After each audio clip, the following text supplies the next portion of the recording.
Hello, everyone, and welcome to another episode of the Star Wars Minute. It's the daily podcast in which we analyze, we scrutinize, and we celebrate one reflective minute of The Last Jedi at a time. Anyway, I'm Alex Robinson from alexrobinson.fun. I'm Pete the Retailer from PeteTheRetailer.com. I am amused Steele Saunders from the Steele Wars podcast and YouTube channel. Closing out the week with us, Steele. Thanks for joining us once more. Yeah, we could have done with a mirror for one of us earlier in the week, but Oh, totally, yeah. yeah. Next time, the special edition. We planned to do, we didn't have the budget, time ran out, etc. Right. But we're here to talk about minute 75, which starts off with Pete fleeing the scene. And then I don't have a mirror, but I've got a Luke and Leia. Oh, there you go. It starts off with a minute with Rey gasping, and it ends a minute later with Rey snapping. Gasping and snapping. That's gasping Rey. And snapping. Would you let's alternate reality for a second? If, and this takes a lot of ifs and suspension of disbelief, but if J.J. Abrams had made this movie and it was more or less the same up to this point, and then Rey was looking in the mirror and snapped, and then we cut to Snap Wexley, would you like that or dislike that? Like it. Okay. Star Wars Minute! I thought you were going to say if they could change something and it was Palpatine or Sheev. Ian McDermott in The Phantom Menace. Right. No, you would take him out of it? No, put him in the mirror. Oh, okay, I see. Huh. Yeah, I don't. I'm glad they didn't do that. I'm glad that there was no. It's tough to kind of stick with this without going to, again, so many things that I'm going to forget when we come back to these 2 years from now and be like, what was that thing that I wanted to talk about? But quite a to-do list. But I don't think that this necessarily conflicts with what we see, because she doesn't need to see who her biological parents are. It doesn't matter. She needs to see who her grandfather. No, not even that. That's the whole thing. Like, it doesn't. She made herself, essentially. She was abandoned at a young age, and Rey made Rey. And so that's who she's seeing is who really she, who built her, who made her, and not who, was biologically responsible for the raw materials that made Rey. She's seeing Rey materials. I remember when she reached out to the wall in the cinema, and those couple of seconds could not have taken any longer. Yeah. Like I remember just like leaning forward and just like, do whatever, activate the wall, show me the thing. Like, this is such a, like, we just spent 2 years just like going on about all this stuff so much, and it was like, show me. It was just so nail biting, and then to have the mirror images, I gotta tell you, it made you think. I really love the sequence. I think it's visually very, really interesting, and I like the fact that they're not like exact kind of like mirror images. There's a sort of time lag between them all. Like when she does the snap, it goes like, it's not like they're all snapping in unison. So I kind of like that they're all sort of like one, like half a second apart from each other in time too. I like that aspect of it. Oh, sorry. No, go ahead. I wonder if I've got this childhood memory at my auntie's house that she had this dresser in her bathroom, washroom, whatever. I'm trying to use the international languages here. And it was mirrored. It was built into the wall, and it was mirrored on 3 sides. So you could stick your head in and go and see like infinity steals. Yeah. And you used to always, when you're a little kid, try to, if I just do it fast enough, like And I wonder if Ryan Johnson like had a similar like setup somewhere in his life that he, because it spoke to me that trying to do it. Yeah. It was it's a fantastic like device. I love it. It's such a simple thing, but it really is memorable and effective, I think. Yeah. And I like that. I believe that I'm interpreting this the way that, tell me if you see the same thing, that when she does do the snap and it goes and it comes back around, right? It's not like, yeah, we don't shift because it's, they're all the same. So it's hard to tell what, that's not me being racist and saying that they all look the same. She snaps and then it goes back forward and then it comes back from behind her. And so it's, it's in making the whole thing as a big loop, yeah. Well, I like the fact that kind of is a metaphor for, it's like a metaphor for the Force, because, it controls your actions and it responds to your commands. So she snaps and then it goes around, but then when it comes back to her, it's like she had no choice in the matter. That was predetermined. She had to snap because it was coming like from, she was just as much instigating the snap as being the one instigated upon, sort of. Right.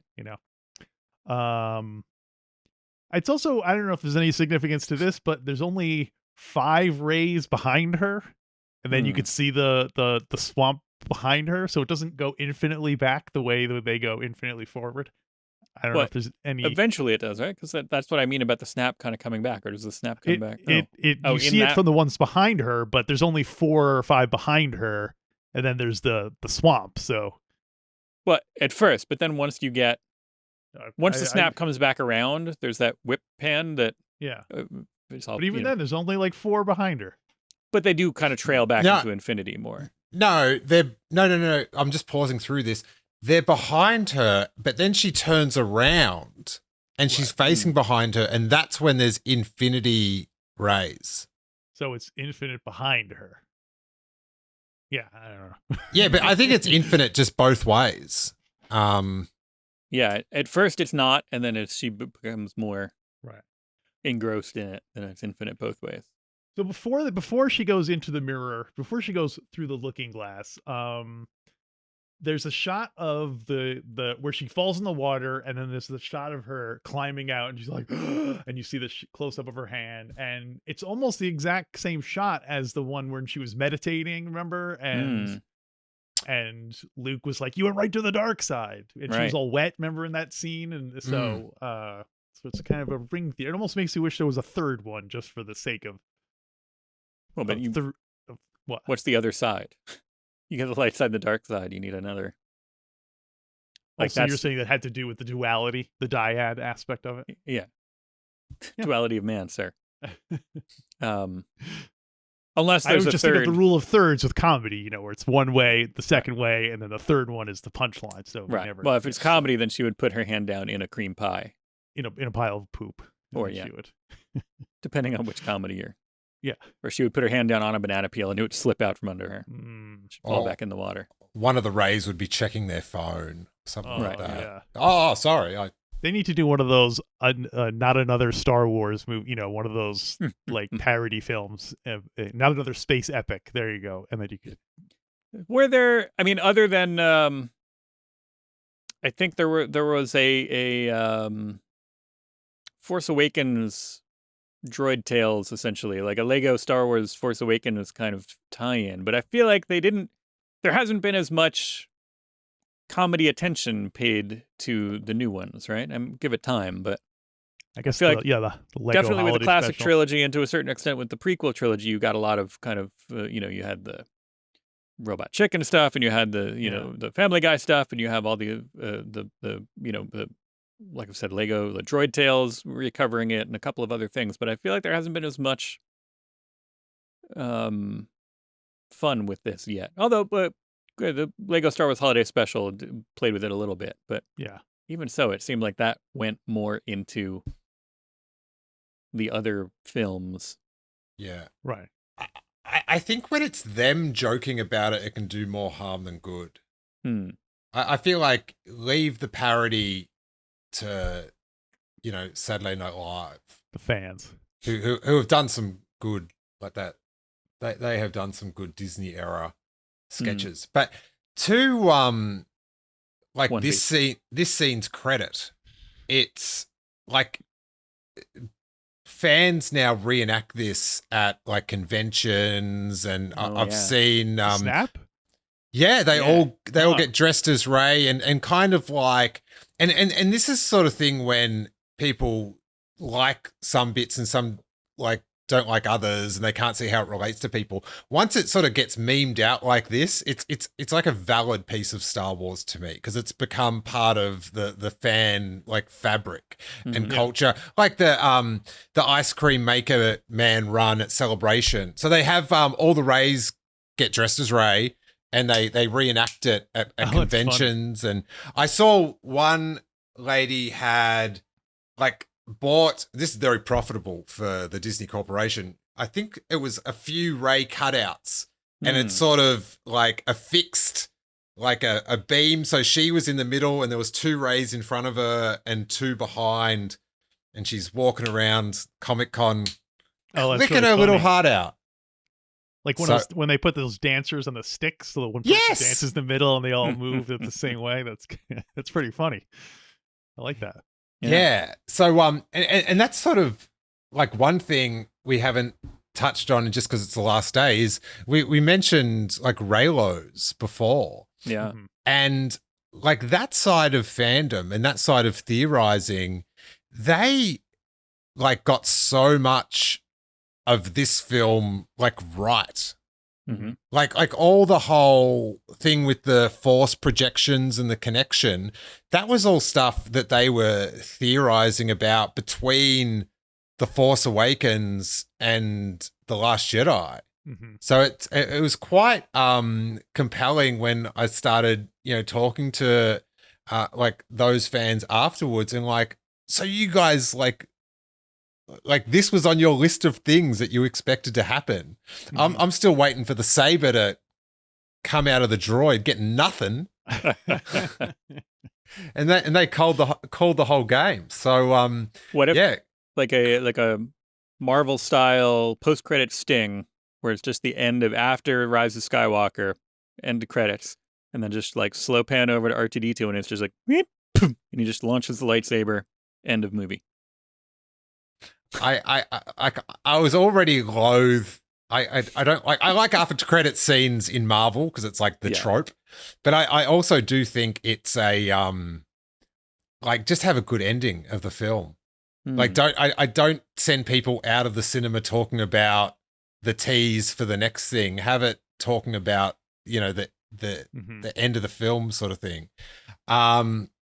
Like.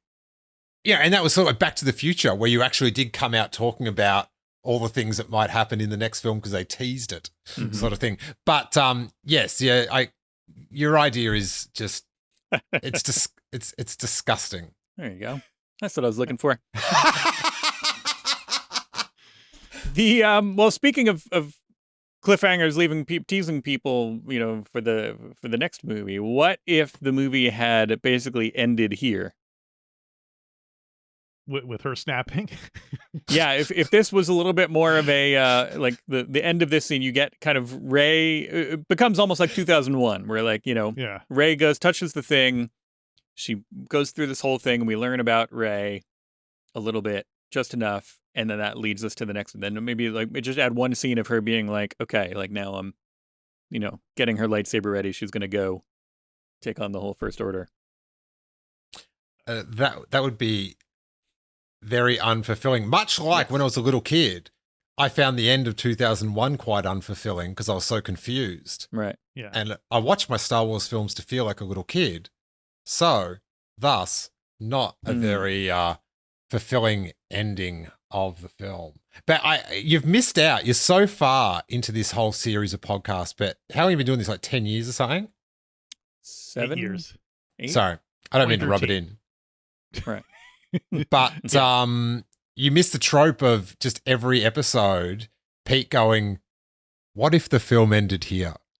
Oh yeah, we should go back and Well, retroactively do that. I feel like I've been Wishful testing that thinking. out this season just to see what, because Mhm. because this is the longest one. I'm just like, oh, interesting. What if this was the stopping point? What if this, like what if we called it here, and then what would the next film be like? But If this was a TV series, hmm. I could see it ending with the episode ending with her falling in the hole, Oh yeah. and then the next episode entirely being like a weird dream sequency type thing where the whole time she was learning Oh. Force lessons. See, I was gonna say she falls down the hole. Next episode is all Canto Bight or Space Yeah, Chase or whatever. totally, So yeah. you don't totally go, and everybody's like, what happened to Rey? And then Yeah. Oh, I love it when you say stuff like that, and I can already picture my friends complaining about it. Oh, you leave it on that Sign of a cliffhanger? good- Right. Here's Rey falls down the hole. Then all of a sudden, we follow the adventures of two characters that we just, like we've barely even met in this. Cato Kokonix and PZ Forcio go have an adventure where they're jewel thieves. It's Space Nikki and Paolo. But I don't want to get people more upset. I love that episode. Well, here's something we said that already got someone upset, and Oh, this boy. This ties in with something we were also talking about earlier it this week. A couple Welcome of weeks back ago, to Star Wars Minute. we talked about the idea of could Luke have not gone to save Luke is on Dagobah. He has the vision of his friends being tortured. What if he didn't go? Mm-hmm. And some of one of our Twitter followers, I'm sorry I don't have it handy, thought that was a terrible idea because they're saying Luke's whole thing is that he's a hero. If his friends are in trouble, he's not going to not go. It goes against the whole spirit of his character. But and then I know earlier this week we were talking about a similar thing about like what if we brought it up in minute 72. I don't remember what it was. I guess Would he have Okay. gone if it was just yeah, right. If it was just Han. Han being tortured. Right. But it got me thinking that in Empire Strikes Back, Yoda and Ben are willing to let Luke go and get potentially turned to the dark side rather than just admit that they were lying about Anakin being his father. Because if they had told him when he's getting in the X-Wing, if they had said, listen, Luke, you got to know Darth Vader's your father, that probably would have at least made him stop and say, what's the deal with this? Like, you know what I mean? If they were really concerned about it, they could have just stopped him in his tracks by admitting this. But they were willing to let him go. And so no wonder Luke's pissed at the Jedi now, you know? right. Your thoughts? I agree. Were they willing to let Luke go? Oh. I'm sorry. I've fallen into the trap. You're bringing up something totally unrelated, and I'm like, bloody Rise of Skywalker. It's it's like you just it would take the air out of that scene in Cloud City. I got to tell you, from If Luke knew that Vader was his father? Luke. Well, yeah. I am Yoda told me. Yeah. Yeah. He told Obi-Wan me. never told you. Sure he did. Yeah, he just did like 20 minutes ago. Admittedly, could have told me sooner, but Right. he did get in first. But would he have still gone knowing that Vader was his father is one thing. Wait, no. I'm very happy. Good. Star Wars Minute. Let's end it there. They didn't know that Darth Vader knew that it was the son. Right. As far as they knew, Darth Vader did not know that. As far as they knew, Vader didn't know that Luke was his son. Yes. Who, Right. when? In Empire, when they're Who? talking Because- to Luke, as far as they know, Vader is completely ignorant of the fact that Luke Okay. even They. exists. Ben Yoda and and Yoda. Oh, okay. Now, in Return of the Jedi, he says, told you, did he? Unfortunate this is. Yeah, So that does, that makes it seem like they did know that. no, Vader that makes knew. it, yeah. But then he says, what, unfortunate that I didn't know the truth. And he says, no, unfortunate that you rushed to face him. Right. So I he think didn't say they he were didn't say, building oh him my up to God, recognize Vader him. found out that you were his son. They said, oh, he told you, right? Like, Hmm. oh, I'm busted. I love the idea. No, because now I'm going back, and again, we're well, I guess it's bringing it slightly closer to since the magic mirror in the seaweed hole is kind of like the magic cave in the tree.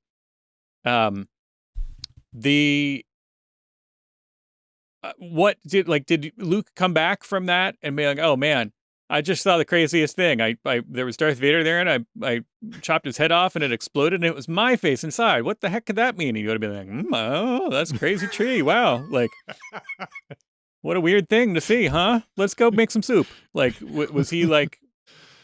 Did he had to have brought it up, right? Or did he not? Well, he did say, "Remember your failure in the cave." Right. But I guess he attributed that to just Luke turning to the dark side, not that that's your father.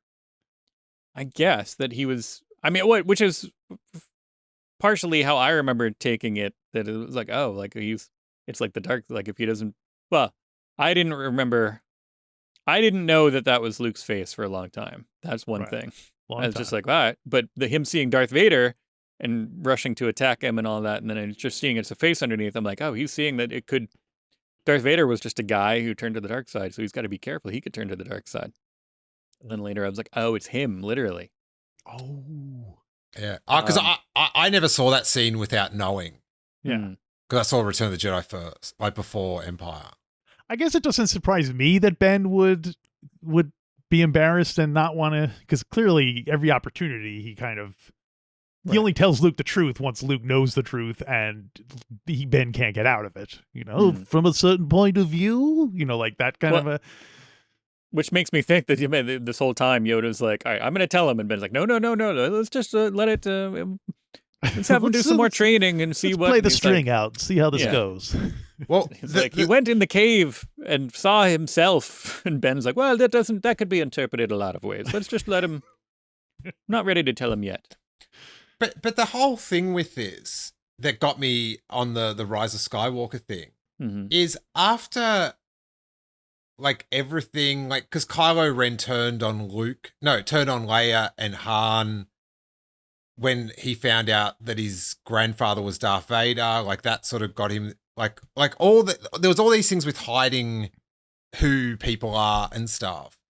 And then in the Rise of Skywalker, all of a sudden, Luke and Leia know that Rey is Palpatine's grandchild. And it's like, when did you guys find out? And, like, didn't you think it'd be a good idea to, like, did you learn nothing from the last thing that happened with your whole family? It's like so many secrets, Skywalkers. Open up, speak to each other, connect. Yeah. But it's... I don't remember. Thankfully, I don't remember a lot of the specifics of Rise of Skywalker. So, I'm not painting a good picture for myself. That I'm sitting here being like, yeah, I love Nikki and Paolo. I love Ishtar. I love the Rise of Skywalker because I do. I love all those things. Yeah, but I like flawed things. I have fun with a lot of it, but yeah, the Rey thing is my that's my thing. Rey nobody. Rey nobody forever. Yeah. Hashtag. So that does Yoda has his whole speech about failure later on, and I guess that does kind of let Yoda off the hook too. You know, I learned my lesson. Next time I will tell my apprentice that his father is Darth Vader. It would be funny if when he said, Obi-Wan never told you what happened to your father. He told me enough. He told me you killed him. That is true from a certain point of view. But Obi-Wan with your technicalities. Or he was like, wait, what? He told you I killed him? No, why? Come on. Like, what? Oh, man. Obi-Wan. Come on, that guy. Or what about they did the ring theory? Then they repeated the line and Darth Vader goes, killed him? He's me. Oh, there you go. And then when you go, and then when you go into the prequels, it's like their in joke that they're always saying to each other, like, who's that Jedi? That Jedi, he's me. Like, I like that Obi-Wan's doing these, like, pardon the pun, but these burns from beyond the grave. Like, oh boy, when Anakin finds out that I told him that he killed him, he's gonna flip. Right. Not high enough, unfortunately, because I have the higher ground. I found out that the clones were ordered by somebody named Darth Tyrannus. Count Dooku, have you heard of this man? Of course I know him. He's me. So anything else for the rest of this? Not really much to talk about in Mirror Ray, but anything else you guys want to say? Any other thoughts on The Last Jedi? You kind of let us know what you think. But any other thoughts on The Last Jedi, Steele? I just think like this scene is kind of symbolic to the amount of thought that Rian Johnson put into the film. Mm-hmm. And I was so on the Ignite the Green thing. I was pretty angry about it not happening. But even though he did totally not what I expected, what it was very well thought out, and I could see these fictional people in space reacting these ways. Like it made sense to me. Like it the way Luke and Kylo or Ben had different interpretations of what happened, although a little bit muddy, it kind of made sense that where one went into isolation and the other one, went, off the deep end and sort of, got in with his evil Uncle Snoke, as it were, that was just lurking around. So I just think it's, it was very unexpected, but just the heart and the amount of thought that went into it, I'll always really respect, and the lesson that Luke taught me, I'll always hold dear. So it's a good one. It's so bittersweet that it came out when society was where it was at its most divisive, and that people sort of adopted a Star Wars fan cosplay to get across their greater culture war. So it's I don't know, it's a landmark film in my life for sort of like what it signaled the next few years were going to be like. More than we could imagine with COVID and stuff, but it's like my Star Wars fan life was a lot more carefree and fun and open before this film came out. And I would say maybe the year leading up to it was the most fun I ever had. But I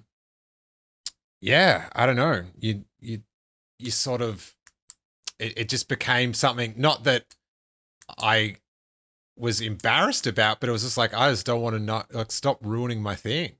You're like, you are, this is not about what you've been fooled into thinking this is about. So yeah,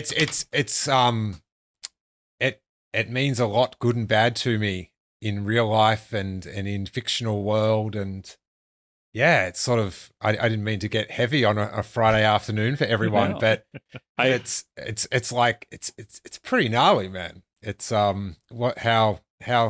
the vibe, the air on the planet has changed since this came out for being a Star Wars fan. Yeah. It's interesting that we started the week saying that, it's not that important, and then we close the week by saying how important it is to us, because it is, but it's also not, in a weird extra sense. Yeah, it's important, but it's not like what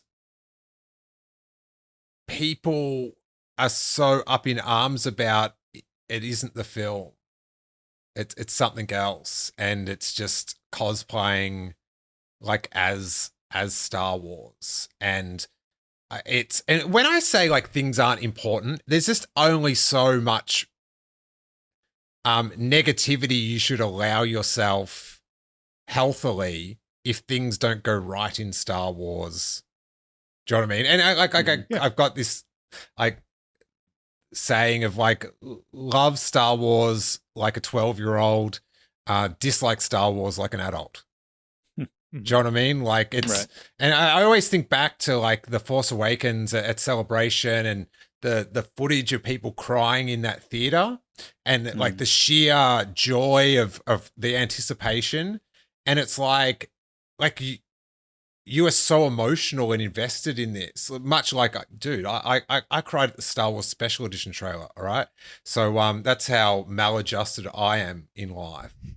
But when something has the ability to make you so happy, and you sort of have to watch like what the rebound of that is, and sort of cut it off and go, that's enough of that sort of thing. But Right. like Chasing the dragon. yeah, chasing the dragon, which has become for me a bare official mention of the Rian Johnson Star Wars trilogy, much promised to us upon this film's release. We'll see. Well, thank you, Steele, for coming back on, and it's been a fun week. And listeners, if you want to hear us talk some more, go to StarWarsMinute.com/Patreon, and you'll get to hear us talk for another 2 days about Star Wars. If not, we'll see you on Monday with a brand new Star Wars Minute. Star Wars Minute. Minute.